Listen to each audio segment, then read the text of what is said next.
Hey everybody, I'm gonna make this really simple for you because in the previous video I said that the new version of the stadium funding guidelines, as they're called, is simply the old stadium authority document reworded, but I should also add expanded. I want you to get the agenda item that's posted for the August 25th SNTIC meeting, and regardless of which one you go for, the one with the redacted letters and the new blue letters, that's the one that's the new one, or the one without. There's one item I want you to pay attention to that's way down at the bottom, I believe page 22 of the document, page 21, 22, definitions.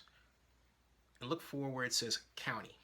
And it says in black and white, county equals, county is Clark County, okay?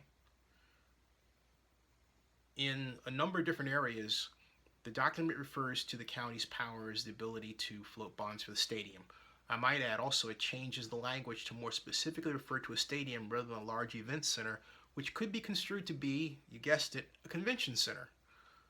So it looks like someone there is trying to carry the water for Las Vegas Sands and make sure that none of the additional hotel tax revenue goes to, or even happens to find its way to, a convention center.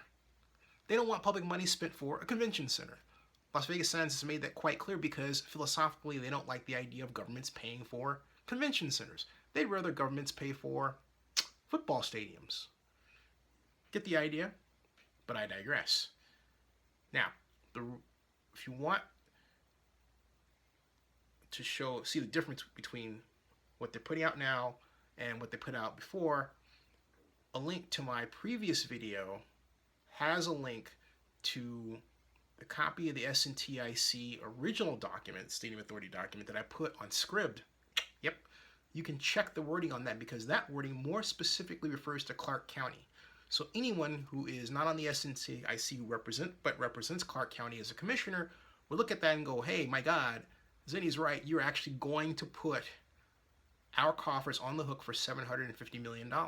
Well, the latest version tries to hide that fact. It refers to the county.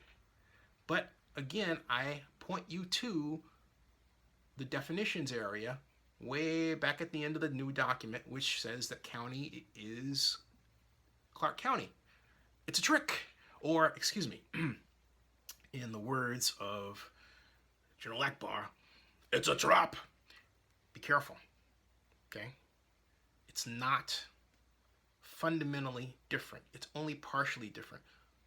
Now, someone who is the crafter of this would say, oh, that's not true. It's completely different because it includes, oh, you mean it because it includes a provision where if the Raiders don't come, then the tax increase that was called for to handle the financing for a new stadium goes back, reverts down. That part, yeah.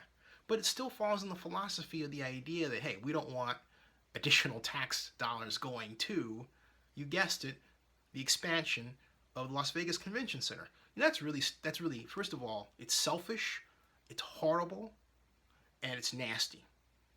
It really is.